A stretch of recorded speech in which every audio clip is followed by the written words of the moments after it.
hopefully we can educate the team and the audience here to see how we can actually help the blockchain and cryptocurrency community enhance the security. And we have an amazing panel here today. And why don't we start from the right on the introduction? Why don't you guys start, Blake? Hi, I'm Blake Commagere. I'm the co-founder of Vault 12. We work on distributed custody solutions that are serverless and have a seamless user experience. So that's me. My name is John Kirch. I'm the Chief Sentinel, Chief Evangelist for Sentinel Protocol.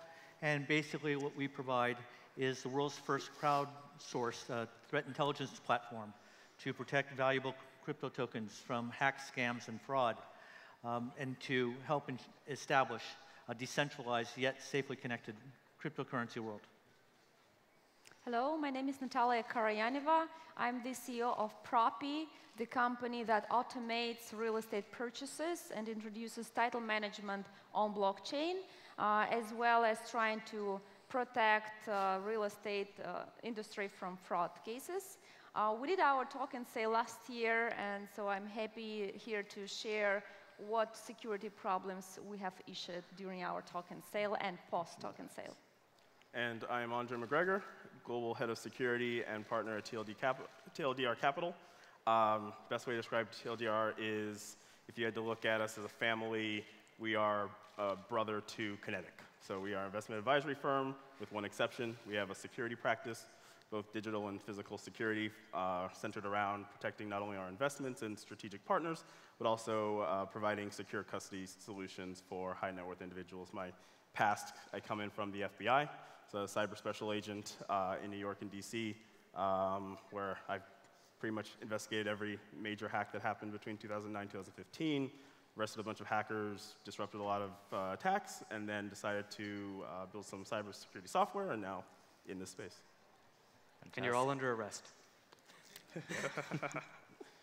Bryan Chang, I'm a principal at Collaborative Fund, early stage seed and Series A fund that's based out of New York and San Francisco, managing about $250 million. And now we're also investing in crypto and have invested in a few crypto projects working on security, including Zeppelin and one project that we cannot announce yet. But awesome. So security is definitely the most hotly discussed topic on the crypto and blockchain. Even the blockchain is supposed to be the most secure, one of the most secure technologies developed, but there are so many hacking instances, and we hear so many exchanges getting hacked, or a lot of friends or family members or other even investors getting hacked left and right.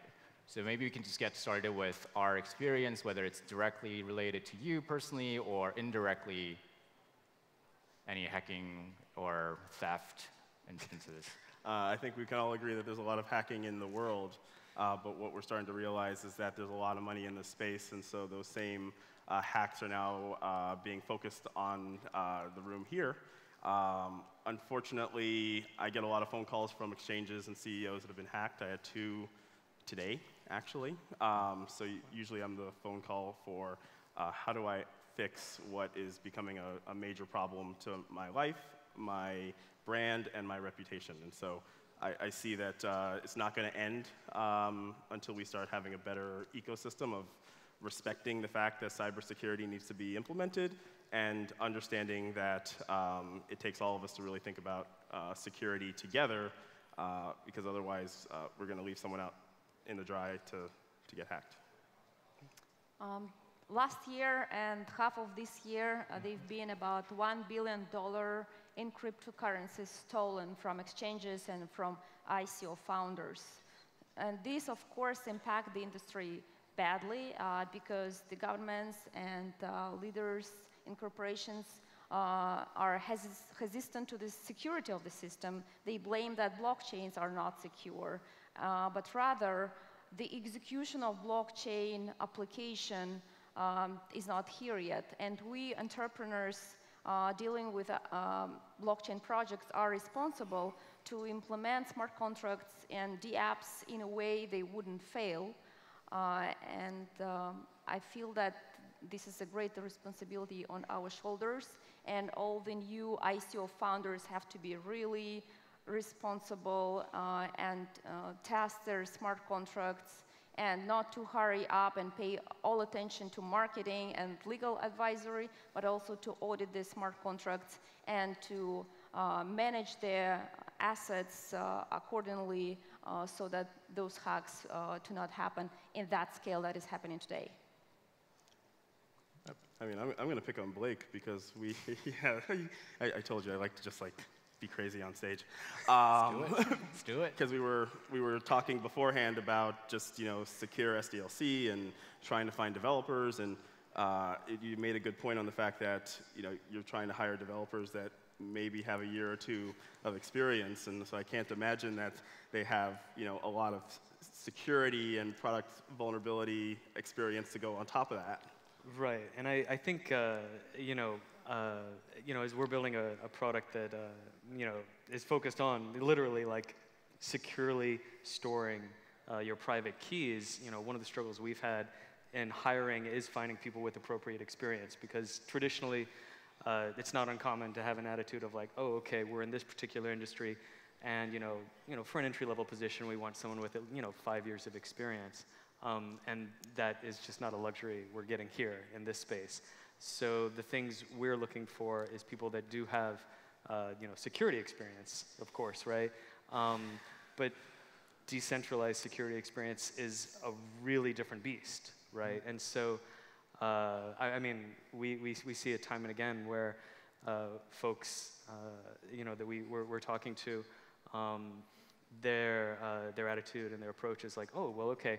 So if we had this, like, a centralized account for the users, we could do X, Y, and Z, which is a very well-defined problem, and not at all appropriate for the type of things that we're building here. It's very antithetical to kind of the philosophy of blockchain. So yeah, it's incredibly painful to try and hire people that have appropriate experience for this, and which is remarkable to say, given that probably this industry right now has the highest concentration of very intelligent, very talented people than any other part of software right now, right? I think that's a pretty easy claim to make at this point, but it's still a struggle to hire the right people for what we're trying to build. Yeah. Oh, do you have any thoughts, John, on the hiring, or also, I mean, just to set the expectation clear, we're all actually from the Bay Area. So oh, no, I'm from Denver, so I'm not going to... Yeah, 415, which is San Francisco. You worked at 10 years. Yeah. Yes, this is true. So. Yes, the problems that I see, besides education and finding people that have the skill set, there's just been, as mentioned earlier, a lot of different hacks going on, a lot of money that has been lost. Myself, within the last 8 weeks, I had a personal friend of Ian Ballina contact me after he was hacked. Looking for somebody to provide assistance. 4 weeks ago, another gentleman who was hacked of $10 million on an e-commerce platform contacted me directly. One of the problems is that in the conventional world, if something happens, we lose our assets or somebody steals our car, we have police, we have lawyers, we have people we can turn to for assistance. But in the crypto world, there's really no one that if we are hacked that will come out and assist us to get our assets back and to protect our rights. So that's a huge problem. Another very big problem that I'd like to just slightly mention right now is that in terms of the ICO process, one of the biggest problems that's holding back the growth of the blockchain industry is simply the fact that there's so many scams, threats, attacks, phishing, and malware, where people that are trying to build a business organization, they're small, they have limited resources, are suffering great damage. And sometimes it's too much to overcome and to move on. And so one of the things we're working on is bringing a solution to market next month that will help people going through the ICO process to protect their websites, to protect their other resources such as Telegram and so forth through the ICO process. I think that's very, very important for the growth of the blockchain industry. So you have a good point, and I just want to make sure I bring it up. Law enforcement, for the most part, does not care about cryptocurrency from the perspective of trying to make you whole again. So I say that very authoritatively. I say that flippingly because I used to do that. My little cyber branch in the FBI took down Anonymous. It took down Lulsec. It took down Silk Road, Sabu, Dread Pirate. We associate cryptocurrency in the FBI, at least as a law enforcement agency, with money laundering, with terrorism, with illicit goods. And don't get me wrong, when 25% of the US currency is unaccounted for, we have no idea what it's used for. And we say that 10% of cryptocurrency is for illicit purchases. I would say that US currency is actually worse than cryptocurrency, but the US government at least is not going to be the one to come help you when you have a problem. So if you are not already thinking about how you would help yourself when you have a problem, if you're not already thinking about who you would call when you have a problem, and actually, show of hands, can someone raise their hand if they know anyone who's personally been hacked in this space? So think about the fact that there are people that didn't raise their hands, and so now, double that for the people that are a little embarrassed to say that, oh, I do know that, and think about, all right, you're the next target. And so exactly. What are you going to do when you have no one to call? You actually have no emergency number that's going to care when you call, so you need to actually understand how to secure yourself. And just a quick statement in terms of supplementing what Andre said. And that's why, once you are hacked, it's so hard to get those stolen Bitcoins back because they're hard to trace. So Sentinel Protocol is coming to market with proactive cybersecurity solutions to help ensure it doesn't happen in the first place. And then secondly, providing solutions for those that are hacked to be able to trace their stolen Bitcoins, and therefore make it more difficult for the hacker, the bad actor, to monetize those assets. And by doing so, helping to de-incentivize or discourage the use of that type of activity. But let's also remember that your brand and your reputation might actually cost more than the money that you lost. And so, yes, you can try to get back your digital assets, but I'm not going to trust you with it if you are the custodian, right? And so you need to obviously protect various layers of your life and your business, otherwise you're not going to have one. Interesting point. So as a whole community and ecosystem, what are the initiatives or what are the efforts that we are doing to actually enhance the security for the individual consumers, to investors at an institutional level, to an organization, and also ICO projects and whole developer community? I would address it from the point of entrepreneur in the space. Once again, how much responsible we should be. And the old practices of the software development in Silicon Valley, agile development of those apps are not suitable for blockchain development today because we have this practice and the habits to roll out the product very early and then to polish it when we see some problems with users. So I think we need to have a look at the smart contract development and to be entirely changed and to actually be aligned with hardware development, where there is a lot of testing of the product before it gets into the blockchain. Because once smart contract is deployed, it's there, and hacks like DAO, OneCore are happening. So we need to change those practices and to be very open and transparent what kind of practices we're using between us companies. And for example, in Propi, we have launched transaction platform for automated real estate purchase. And of course, security is the core of the process of buying property. So one property that is being sold within 1 hour in California, it happened a couple of weeks ago. We have been prepared for it for months, polishing, testing, and finally we executed it for the first time in the history in California. Blockchain was used for real estate purchase. Then we did our next transaction in Europe. It happened within 1 hour, and it was also a historical moment, but we have been preparing for it for a month. And only after we test several jurisdictions, we will start scaling starting from September and October and be ready to execute several transactions a day, then several transactions an hour or a minute. So I think testing and changing the development practices is really important for those who are building decentralized apps and using smart contracts. Well, and I would say something that's really important and often overlooked is if you're building anything that touches consumers, I think the software industry has done a remarkable job of making sure something is technically secure, right? And we can say, hey, the math behind this is sound, and we made sure that everything was audited and is appropriate and that sort of thing. But when you look at a lot of security solutions that you try to put into a consumer's hands, you're not competing with the other companies that are building similar products. You're usually competing against the user's laziness. And the biggest problem is not usually that, oh, someone used something that was not technically secure. It's that they actually disregarded all security in the name of convenience. So I guarantee you there's probably someone in this room, I was talking about this earlier, that has their private keys for a cryptocurrency in a shared Dropbox folder in plain text. And it's terrifying. Yeah, I see a few people smiling and laughing. I'm not going to ask people to raise their hands because... No, go ahead, please.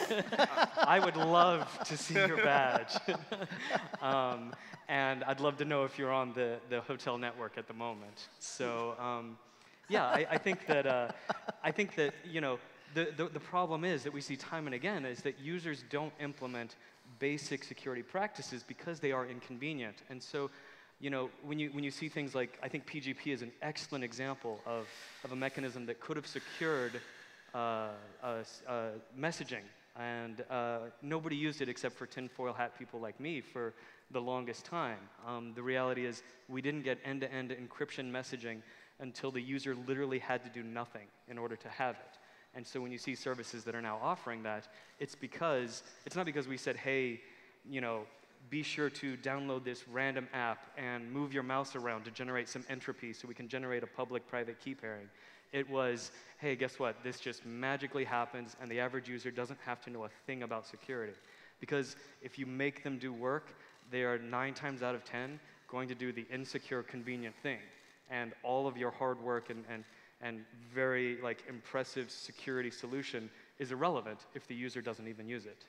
So I'm actually going to blame all of us on the stage as to why there's a problem. And it's because as security subject matter experts, we do a bad job of explaining why you should do something. We just tell you should do it, and then you don't really know why you're doing it, and so then you skirt it or you think that you don't need it.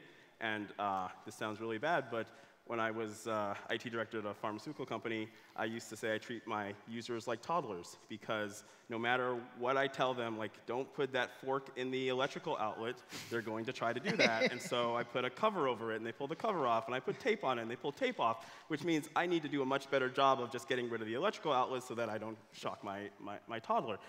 Same with security. If I don't give you a good understanding as to why you should not do the activity that you're doing, or why you should have better security controls, you're not going to implement it. And so it's on us to do better education, because quite frankly, a good example, we were talking about this earlier too, most people don't realize, actually maybe we didn't talk about this, most people don't realize that you have a cell phone, especially if you use one of the major carriers, and there's a pin, right? You have a security pin. But what they don't realize is that that security pin is a carrier pin. It is not a security pin. So it's used for carriers like T-Mobile and AT&T to say, I have validated my user or my user over here, and I'm going to let you port that phone over to a completely different carrier. Doesn't do anything about saying that, hey, don't make changes to that phone if you're using the same carrier. So what I mean by that is, has anyone heard of people getting their phones hijacked where all of a sudden now the SMS texts are going to somewhere else, and now their accounts are being taken over, and LinkedIn and Twitter and all this other stuff? Well, it's because I, as the bad guy, have your information. I walk into an AT&T store with a fake ID, and I say, hi, I'm John, and I want to do a transfer of service for my phone. And they say, okay, do you have ID? And I say, here's my ID. And some 20-year-old worker is sort of like, okay, that looks real, and then transfers it over. And then in that moment, I'm able to go to Gmail and probably find your email address that's connected to that phone. I do a password recovery, which is an SMS text to my phone now, and there I'm able to recover the password, go into your other accounts and do password recoveries and keep doing that over and over until I get to what I want. That is really bad. And I would say in the last month, I've dealt with 7 of these with CEOs of exchanges of places that if I told you, you would know exactly what I'm talking about. And so if we're not explaining to people how you should have an extra security pin, which is offered, but you have to actually ask for it, which means we're doing a bad job if we don't just give it to you by default, you're going to have the same problem down the road. Even though we're not the CEOs of high net worth, company. Well, the thing is, and this is what I did mention, is that we're tracking a criminal enterprise that is doing this to high net worth individuals. So these script kiddies, a couple years ago, were just hacking into whatever systems that they could, and then once the crypto craze, FOMO situation came about, they said, oh wait, we can target the same type of people that now have lots of money. And that's exactly what they're doing. And so the security teams at Yahoo and Twitter and LinkedIn all know the same people because we're tracking the same IP addresses and we see the same activity. But again, going back to what I had said earlier, law enforcement doesn't care. So here we are. So recently, Sentinel Protocol, we went through the ICO process. And although we are a security company, during that process, we experienced a lot of different types of threats and attacks. Attacks on our webpage, attacks in terms of false wallets, attacks in terms of false admins on our Telegram. We had email phishing. We had, DDoS attacks. And we're a security company, so we were able to withstand these, understand them, detect them, and also protect ourselves from them. But there are a lot of other companies that don't have the skills we do.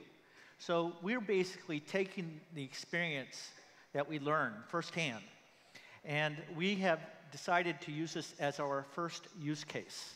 And so next month, we're coming to market with something that we call the Total ICO Protection Solution, where we are going to combine our various products, which include our threat reputation database, our Sentinel portal for reporting incidents, our wallet, which we call S-Wallet, the light version. It won't have our AI or our sandboxing capabilities. And basically, we'll be providing that to users so that when they go through the ICO process, they'll be able to detect and recognize attacks. They'll be able to communicate to the people that they're doing the ICO process with, what is the correct transaction address? What is the correct administrator address? And therefore, help to eliminate a lot of the opportunities for hackers to manipulate the ICO process to the detriment of organizations, as well as the people that are looking to invest in those. So, excuse me, speaking of ICOs, Natalie and John and Blake, you all have kind of gone through it, and also through TLDR, you've seen many ICO processes. What are the pitfalls, and what can the community or individuals or investors or the projects can do better to have a more secure and enhanced security for the whole ICO process? And maybe you guys can give some specific examples, or what happened during your processes. Right. Well, I think, ironically, one of the things that we approached everything with is we tried to identify every single area where we were vulnerable in some capacity. And this always makes me laugh. Increasingly, it's everywhere where we had to trust someone. So, yeah, literally every time, and you should think about this in your own products or in your own processes you go through it. If you're in a position where you have to trust someone, it is a vulnerability point. That's the entire point for our industry is this remarkable invention that doesn't really require us to rely on trust in people anymore. But unfortunately, organizations are somewhat centralized and have requirements of trust at multiple different levels. And so identifying each one of those and expecting some type of compromise on every single front is the very first step in preparing for them. Now, fortunately, there's many well-defined solutions for each one of these areas of a threat matrix. And I think that there's any number of reasons that people may feel that they aren't worth being attacked in this capacity or on this front. And I can tell you with absolute confidence that's not true. I was in gaming for years, and it is amazing to me still to this day the amount of effort people would go through to steal virtual money. Not digital, but like like coins in a fucking game. The amount of effort and I mean, the amount of resources people Really would good spend. for money laundering. Oh, yeah, no, It it's amazing. So for legitimately just fake money that's not real in a virtual world, people would go to amazing ends. Yeah. And that's nothing compared to the amount of effort they'll put into stealing cryptocurrency, which is, you know, real world money. So I think that assuming for one moment that you aren't vulnerable or a potential target is a huge mistake. I'm the partner at TLDR that has actually nixed deals because I said, your development team sucks. I think your security sucks. Wow.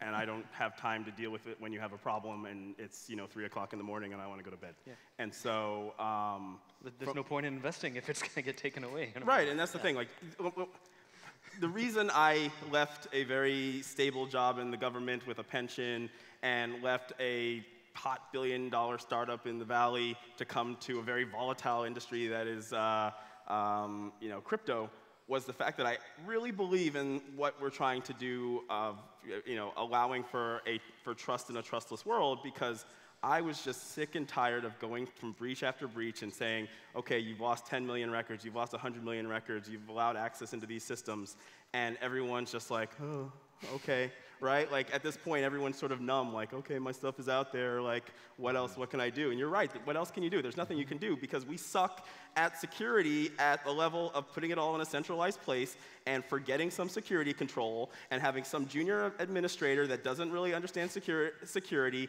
allowing access in, and then that data is out there, and then we're like, well, you didn't actually lose anything, so we're going to give you some credit monitoring and good luck. And it's like, no, like, and then all of a sudden we, just keep having that same thing happen over and over again, and so we need to do something better. And so I want to control my data. I want to have more ownership around it, and the blockchain is the way that we do it.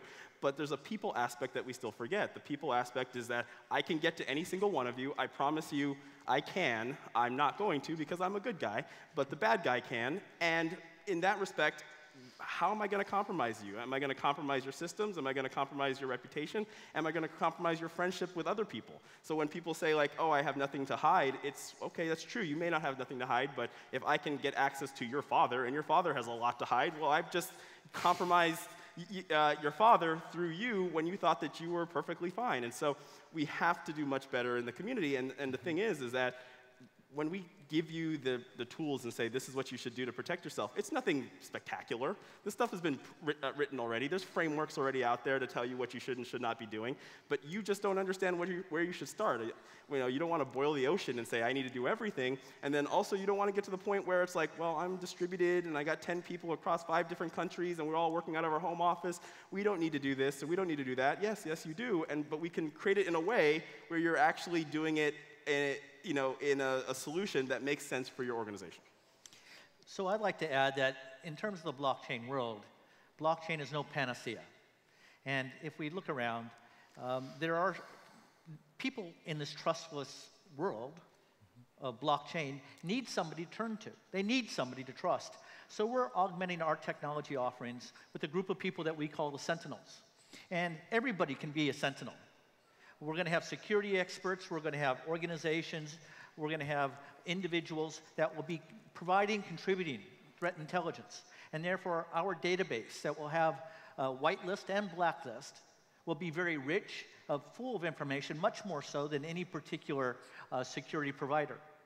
And by doing that, we will be helping people to, if they are hacked, there will be somebody for them to turn to, somebody that will be able to analyze that suspicious activity, to do a vulnerability test, and therefore to help them to resolve their fears and what happened to them. So I think this is a very important part of providing a means to help organizations and help individuals too, in terms of protecting their valuable cryptocurrencies and to be able to sleep at night after they've invested it in cryptocurrencies.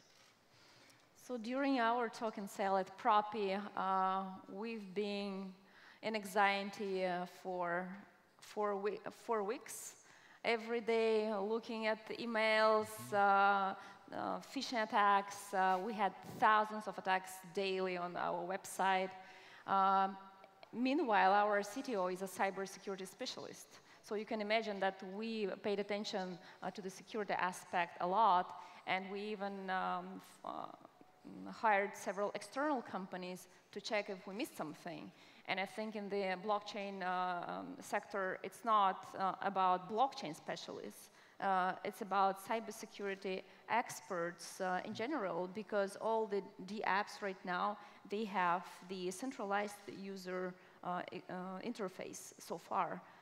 So this is very important for those who launch ICO to make sure they have external experts if they don't have internal ones. And we even recently, 1 year after the token sale, we have DDoS attack. Then our network growth pool exists in order to incentivize the ecosystem to be part of Propi platform. So recently, again, we had a new attack with people using fake accounts to try to withdraw Propi tokens. So it's not only the ICO process, it's after the post-token sale development as well. Security should be one of the major priorities, and only when we prove with real working decentralized apps, then the public will trust blockchain industry, and then we will see the adoption. And those hacks and those fraud, it's not only for the blockchain sector. If we take real estate, only in the US, only for real estate purchases, there is $1 billion wire fraud, only in one specific sector. And it's caused only by using emails. So anyone in the US today buying a house can actually receive a fraud wire transfer instruction and send millions of dollars into a fake account. And title insurance doesn't cover that. So you have to have money to go to courts, try to get the money back, and you also don't have the house. The ownership transfer happened. So billions of dollars are being used, whether it's a cryptocurrency investments or a real estate investment. And here at Propi, we're trying to solve at least this fraud case when people will not use such an old protocol as email, but would use smart contract powered protocol to do real estate purchases. I'm just going to say you touched upon something that's very important, and you know, having an external entity come in and actually support and look at and review and audit your security. So if I meet a security professional who says, I'm good, I think everything is fine, I say, you suck. And I probably would, you know, dance circles around you because you are too arrogant and have too much of an ego to realize that everything is probably actually really bad. And so, but if you meet a security professional that says, hey, I know I'm doing the right things, but I want to have someone else come in and be able to review it and say that what I'm doing is correct, or I may have missed something because in the movement of trying to move my ICO forward, I missed, you know, a step, but thank you for telling me. And I've had numerous, you know, intrusions over the years of large and small. And I always remember there was one nonprofit organization who was being attacked by a nation-state threat actor. I won't name the country.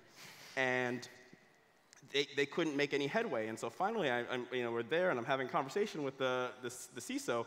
And he's like, well, what, you know, I'm like, how did they not laterally move around? How did they not actually escalate privileges the way that you would normally see with this particular actor? And he's like, well, you know, 3 years ago, we brought in an external security firm, and they did a pen test, and they did an assessment on us, and we got the recommendations, and then we implemented them.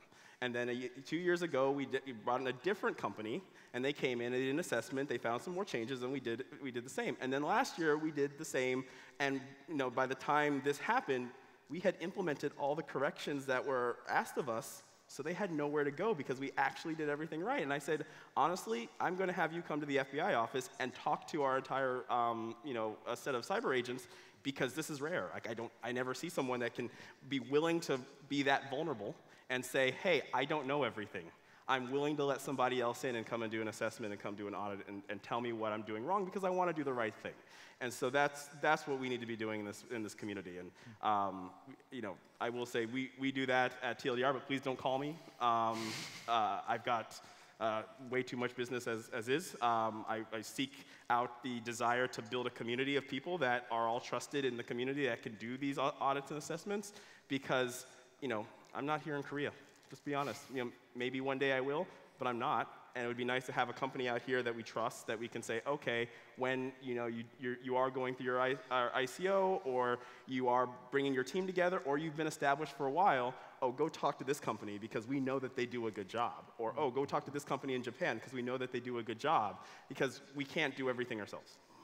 When I think having the external audits and pen testing is something that frequently people put off because of the cost and the distraction that it can create, but it's one of those things that you can't afford not to do it, simply because the cost is way too high, especially in our space. And for us to have an attitude of, I mean, but you've seen it though, I'm imagining. Oh yeah, I've worked in startups my entire career, and it's terrifying to see startups doing things with cryptocurrency that have the same ethos that you see with, I mean, like, I worked in online gaming for a long time, and if somebody stole 1,000 gold, it really wasn't the end of the world, because I would just fix the server. But if somebody steals 1,000 bitcoins from someone else, there's nobody in this room that can really do anything other than pat them on the back and be like, that sucks. Right? So in regards to what Blake said, there's some reasons why in the blockchain world security is even more important. And that is because a lot of these businesses are operating 7/24. In addition, once something is written to the blockchain, it can't be erased. It's there for good. So you can't just, oh, I made a mistake, and easily correct it. It's very important that we are proactive in terms of our approach to cybersecurity. Don't wait until it happens. Put in good, reasonable measures now. And that will help to pave the way for a stable, prosperous future. There's also a reason why security is important. Outside of our community, everyone is waiting for this to fail.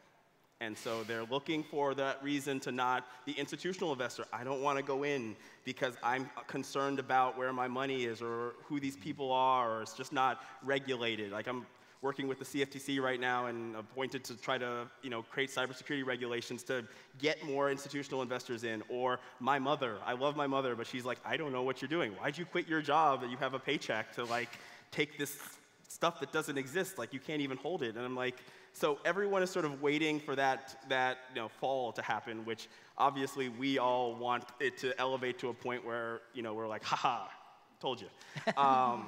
But if we don't have good security and we have hack after hack after hack, then guess what's going to be that people are going to think about when they think cryptocurrency, when they think ICOs? They're going to think scams. They're going to think, can I trust this company? Can I trust this currency?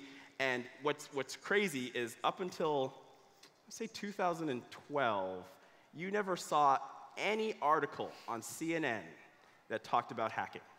Didn't exist. People did not, the regular, everyday, average person did not really know what hacking was. Now people understand what hacking is, and you started to see the articles on banks getting hacked and whatnot, but the key about banks getting hacked is that they make you whole again, because they actually still want your business, and really they just round it off and raise interest rates on us, and they don't actually lose any money. But as a result, you started to see more articles around that. But now you actually, if you look, this is your exercise if you are bored later, go on CNN.com and tell me if you see any more ads about, or articles about banks getting hacked and whatnot. No one cares anymore. Literally no one cares. You see hacks on the crypto community, and that's up there. Actually, my former boss, FBI Director Mueller, just indicted 12 Russians, and the article, or the headline actually said, 12 Russians indicted for election meddling using Bitcoin. That was the actual headline on CNN. So they already associated it with what we're trying to do in this community. So if we do poor security, we are allowing for this outside world to say, we told you this wasn't going to work. And I think that's an excellent point. The sentiment we see in news articles again and again and again is such that I have family members that are mistrustful of cryptocurrencies because they believe that cryptocurrencies are inherently insecure. And the fact of the matter is that's not at all true, right? They're remarkably secure, but there's all this stuff, surrounding them, whether it's a human element or, insecure products being built on top of these sort of technologies that are not secure, and the reputational damage is still done, right? And that the attitude is, you could sit here and explain to your blue in the face. I could do that. I could talk to family members and be like, oh, well, technically Bitcoin is secure. The problem is that this phone carrier allowed, some junior customer service person to port a phone number, and then I could spend 30 minutes explaining why it's not Bitcoin. Nobody cares. Nobody gives a shit, right? They're going to immediately just be like, yeah, got it. So Bitcoin insecure, right? I mean, that you're not going to fill somebody's mind with 30 minutes of explaining why technically that's not the case. All they're going to do is that easy, quick association, and that's a problem for everybody in this room. But the good news is that there are companies like Blake's, as well as Sentinel Protocol, where we're bringing products and solutions. They're no longer just concepts. They are becoming products that we will be providing to our users. So we'll be able to address this huge worry, this huge concern that's out there in the cryptocurrency world of providing tools and solutions to people that are, and organizations, individuals and organizations that are looking to protect their valuable cryptocurrencies. And this will help to unleash the power of the blockchain technology and to allow people to invest in cryptocurrencies and use the applications. And it will get rid of the wild, wild west atmosphere that we have today, where every man must take care of himself. We've only gotten through 2 questions. That's great. So just before we wrap up, so what should we do, or what should our audience here who actually care about cryptocurrency and blockchain community do, right now or as we walk out, or what should we do to actually enhance as individuals or as a whole community too? So my thought is two parts. One is it's going to happen. Some hack, some disruption to your environment is going to happen to either you or someone that you know, and you really need to figure out who you're going to call. So it could be TLDR, it could be Trail of Bits, it could be NCC Group, it could be a variety of different companies out there that have the resident expertise to deal with a true intrusion that has been in the trenches and spent lots of times trying to work and figure out who did it and why. But if you don't have a retainer in place, when you have that problem, you're going to spend a day or two sort of trying to just get the legalese worked out and all the contracts. And we like to say in the federal government in the US, never exchange business cards at the disaster site. And so what that means is never have a point where there's a hurricane and all of a sudden we're all meeting together and saying, hi, I'm Andre, hi, I'm John. Oh, what can you do? What can you do? No. Let's figure all this stuff out beforehand. Let's have all the agreements and the MOUs in place so that when the hurricane happens, we're like, okay, Bob, you do that. Andre, you do that. Mark, you do that. Jane, you do that. And you're not spending a day or two, because otherwise you'll end up like a Hurricane Katrina where it took 4 days and people were dying. That's the first thing. And the second thing is just a personal plug. Watch Mr. Robot. So I'm the technical consultant for the TV show, so hopefully if you watch the show and you like it, then great. How the hell did you not lead with that? That's the coolest thing I've heard all day. Sorry. That's awesome. Yeah. So season 4 is going to be a bit more blockchain heavy, so that's all I will say from a NDA perspective with NBC, which is really, really, going to come after me if I say anything more.